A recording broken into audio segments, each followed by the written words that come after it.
जय हिंद दोस्तों, नमस्कार। बात कर लेते हैं आज के दिन भर की सारी बड़ी खबरों की, जहां सबसे पहले आपको बताएंगे अगर बांग्लादेश के प्रधानमंत्री तारिक रहमान नहीं करेंगे बॉर्डर की रक्षा तो फिर हम और बांग्लादेश की जनता बॉर्डर पर खड़ी रहेगी। जी हां दोस्तों, शुभेंदु अधिकारी के फैसले से बौखलाए मोहम्मद यूनुस के करीबी नाहिद इस्लाम ने दिया भारत को बड़ी धमकी दोस्तों, और तारिक रहमान को भी चेता दिया। दोस्तों बताएंगे क्या है खबर, कैसे बंगाल में बीजेपी के जीतने के बाद लगातार एक से एक कट्टरपंथी अब सामने आते दिखाई दे रहे हैं। बताएंगे आखिर ऐसा कौन सा मंसूबा इन कट्टरपंथियों का पूरा हो रहा था बंगाल में ममता की सरकार में, क्यों इन्होंने पहले नहीं जारी किए ऐसे बयान, क्यों अचानक बीजेपी के जीतने के बाद बीजेपी की सरकार बंगाल में बनने के बाद अचानक से ये कट्टरपंथी लगातार भारत को धमकियों पर धमकियां दे रहे हैं। विचार करने वाली खबर आपको बताएंगे, लगे हाथों बताएंगे। लिपुलेख का कार्ड खेलकर उधर बालेंद्र शाह ने चीन के साथ दर्जनों प्रोजेक्ट पर बढ़ा दिया बात, श्रीलंका के रास्ते पर बढ़ाएंगे कदम, क्या है जानकारी। तो वहीं दोस्तों पाकिस्तानी एक्सपर्ट ने डिकोड किया आसिम मुनीर का एंटी इंडिया प्लान। दोस्तों बड़ी खबर है चौंकाने वाली कि भारत के अंदर होगा हमला, निशाने पर है सबसे पहले ये राज्य। वहीं दोस्तों आरएसएस नेता हौस बोले ने की पाकिस्तान से बातचीत की वकालत, तो महबूबा मुफ्ती ने क्या कहा। वहीं भारत को मिलने वाला है चौथा S-400 सिस्टम, लेकिन विदेश मंत्री ने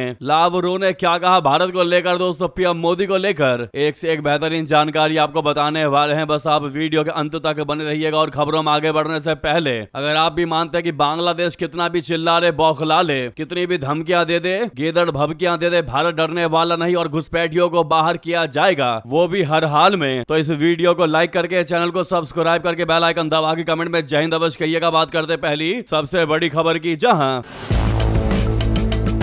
पश्चिम बंगाल विधानसभा चुनाव में बीजेपी की प्रचंड जीत के बाद बांग्लादेश से भारत विरोधी भड़काऊ बयानों का सिलसिला जारी है। अब बांग्लादेश की नेशनल सिटीजन पार्टी यानी एनसीपी के संयोजक और संसद में विपक्ष के चीफ व्हिप नाहिद इस्लाम ने सीमा को लेकर बयानबाजी की है। मोहम्मद यूनुस के करीबी माने जाने वाले नाहिद इस्लाम ने कहा है कि अगर तारिक रहमान की सरकार देश की सुरक्षा करने में नाकाम रहती है तो देश की सीमा की रक्षा की जिम्मेदारी बांग्लादेशी खुद उठा लेंगे। नाहिद इस्लाम ने यह बयान नेशनल उलेमा अलायंस की तरफ से आयोजित एक चर्चा को संबोधित करते हुए दिया। नाहिद ने बॉर्डर पर मौजूदा हालात की आलोचना की और कहा कि देश एक बार फिर सीमा पर हत्याओं और नई कंटीली बाढ़ लगाए जाने का गवाह बन रहा है। नाहिद की टिप्पणी ऐसे समय में आई है जब पश्चिम बंगाल के मुख्यमंत्री शुभेंदु अधिकारी ने सीमा पर बाढ़ लगाने के लिए 45 दिन के अंदर बीएसएफ को जमीन देने का ऐलान किया है। नाहिद इस्लाम ने सीमा पर भारत की तारबंदी की आलोचना करते हुए कहा कि अगर कोई एक देश सीमा पर बाढ़ लगाना और दूसरे देश के नागरिकों को मारना जारी रखता है तो दोस्ती नामुमकिन है। नाहिद ने कहा कि कंटीली तारों के पीछे रहकर सच्चे रिश्ते नहीं बनाए जा सकते।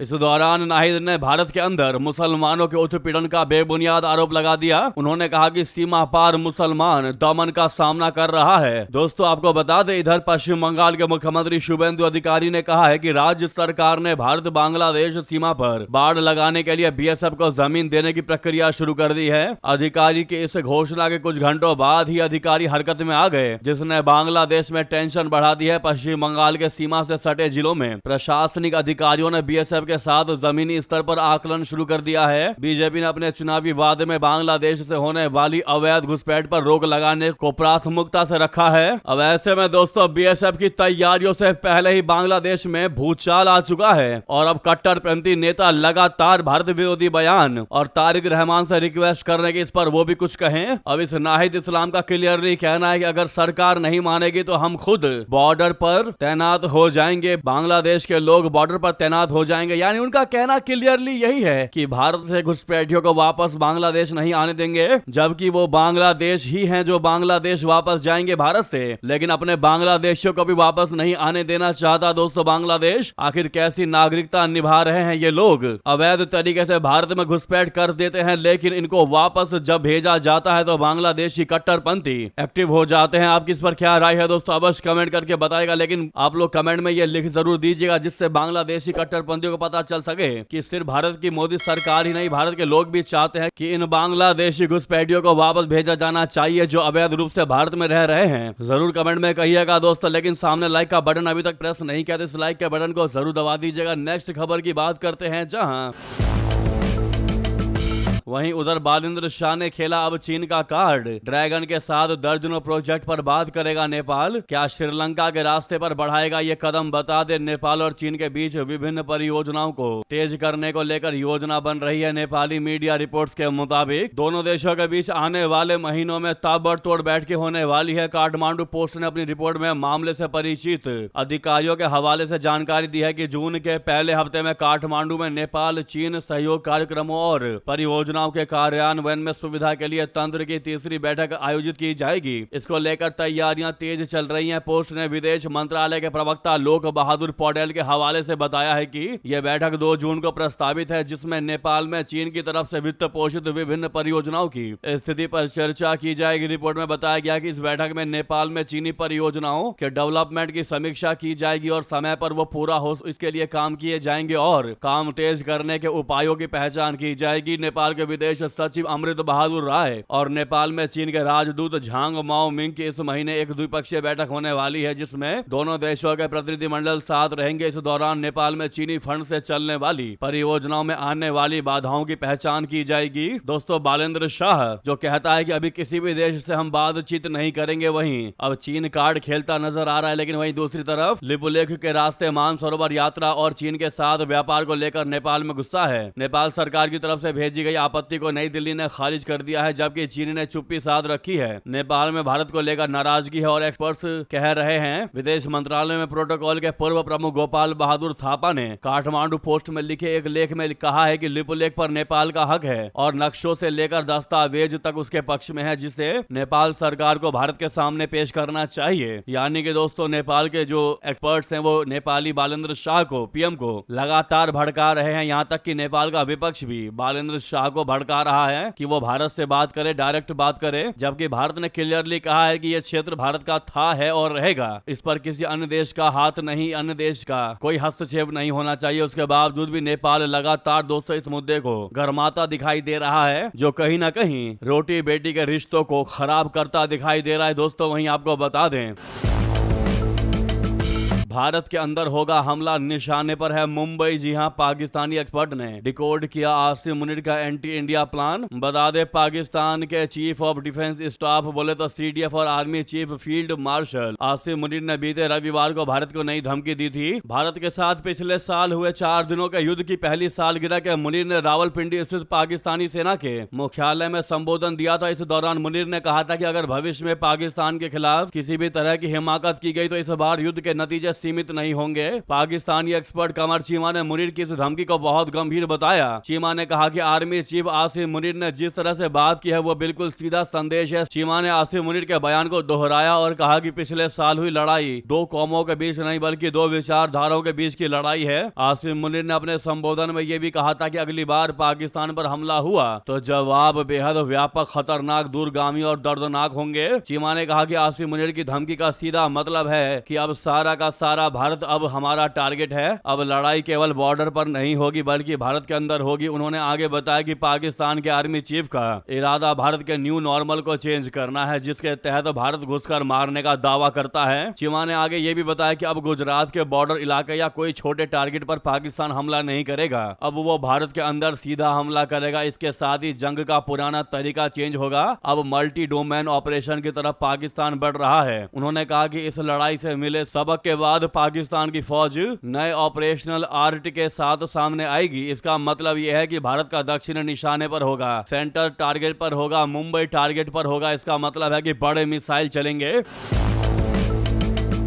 पाकिस्तानी आर्मी चीफ के इरादे को बताते हुए चीमा ने कहा कि अब पाकिस्तान की फौज भारत के आर्थिक ढांचे पर हमला करने के लिए तैयारी कर रही है। उन्होंने ये भी कहा कि पाकिस्तान को इस समय बहुत बड़ा समर्थन हासिल है। चीमा ने कहा कि भारत के साथ जंग होनी निश्चित है, पाकिस्तान की तैयारी उसी तरफ है। तो देखा दोस्तों आपने, पाकिस्तान के ये एक्सपर्ट कमर चीमा बताना चाह रहा है कि अब पाकिस्तान भारत के बॉर्डर क्षेत्र में ही नहीं बल्कि भारत के अंदर अटैक करेगा, जहां पर भारत को आर्थिक नुकसान पहुंचाया जा सके। ये बहुत बहुत बड़ी खबर दोस्तों, इस पर विचार करने वाली बात है, क्योंकि ऑपरेशन सिंदूर और उससे पहले भी जिस प्रकार से भारत ने पाकिस्तान के घर में घुसकर उसको मारा है, अंदर तक मारा है घुसकर, ऐसे में पाकिस्तान भी कहीं ना कहीं अंदर खाने ये योजना बना रहा है कि वो भी ऐसा ही कुछ तरीका आजमाए कि वो भारत में घुसकर अंदर मार सके। हालांकि वो अपने मंसूबों में कितना कामयाब हो पाएगा ये तो आने वाला वक्त ही बताएगा। भारत की डिफेंस सिस्टम कितना पाकिस्तान को रोक पाती है ये आने वाला समय बताएगा। दोस्तों आपको क्या लगता है? लेकिन हमें भी ऐसा लग रहा है कि कमर चीमा ने अगर ऐसी बातें कही हैं तो कहीं ना कहीं जनरल मुनीर ऐसा प्लान अवश्य बना रहे होंगे, क्योंकि पाकिस्तान सोच रहा है कि हम भी बदला लें, भारत ने हमारे अंदर घुसकर मारा है तो हम भी उसमें घुसकर मारेंगे।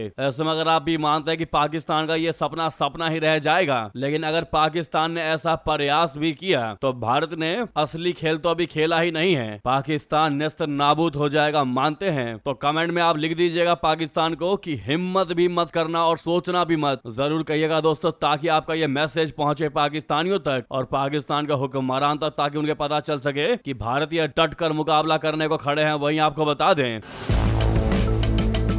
जानकारी ये भी सामने आ रही है कि ऑपरेशन सिंदूर में तबाह हुए आतंकी ठिकानों को फिर से सक्रिय कर रहा है शहबाज और मुनीर। आतंकवादियों के ठिकानों को खुद वहां की सरकार बनवा रही है। दोस्तों इससे बड़ी बात बेशर्मों वाली बात क्या ही होगी। रिपोर्ट में कहा गया है कि उन टिप्पणियों के कुछ ही महीनों बाद जैश ए मोहम्मद से जुड़े ठिकानों पर खुलेआम दोबारा निर्माण कार्य दिखना सवाल खड़े कर देता है कि निगरानी व्यवस्था वास्तव में कितनी असरदार है। साथ ही ये दावा किया गया है कि ऑपरेशन सिंदूर से पहले भी एक मीडिया जांच में JEM यानी जैश ए मोहम्मद के मुख्यालय में विस्तार के संकेत मिले थे, जो पाकिस्तान के ग्रे लिस्ट से बाहर आने के बाद शुरू हुए थे। दोस्तों इससे बड़ी शर्मनाक की बात कुछ नहीं हो सकती। लेकिन वहीं भारत भी चिनाब नदी पर बना रहा है 5 बांध, बूंद बूंद को तरसा देगा पाकिस्तान को। जी हां दोस्तों, पहले से ही बौखलाया हुआ है पाकिस्तान IWT वाले मुद्दे पर, अब फिर एक और हार्ट अटैक देने वाला है अपना भारत पाकिस्तान को। शहबाज के सलाहकार ने दे दी है चेतावनी। दोस्तों पाकिस्तान के प्रधानमंत्री शहबाज शरीफ के सलाहकार राणा सनाउल्लाह ने दावा किया है कि भारत अब चिनाब नदी पर 5 बांध बना रहा है। ये भारतीय बांध साल 2030 तक पूरे हो जाएंगे। राणा सनाउल्लाह ने कहा है कि ये भारतीय बांध जब पूरे हो जाएंगे तो अब पाकिस्तान बूंद बूंद पानी को तरस जाएगा। उन्होंने कहा कि इन बांधों के पूरा होने के बाद भारत के पास इतनी ताकत आ जाएगी कि जब हमें पानी की आवश्यकता होगी तो वो चिनाब का पानी रोक देगा। अगर भारत के पास ज्यादा पानी हो गया तो वो अचानक से पानी छोड़ देगा, जिससे पूरे पाकिस्तान इलाके में बाढ़ आ जाए। पाकिस्तानी नेता का ये बयान ऐसे समय पर आया है जब भारत ने सिंधु जल संधि को निलंबित कर रखा है। राणा सनाउल्लाह ने एक टीवी चैनल से बातचीत में आरोप लगाया कि भारत पानी को हथियार बना रहा है, हमें इसके मुकाबले में कुछ करने की आवश्यकता है और प्रधानमंत्री शहबाज शरीफ की इच्छा है कि इसको लेकर विभिन्न सूबों से बातचीत होनी चाहिए। उधर आपको बता दें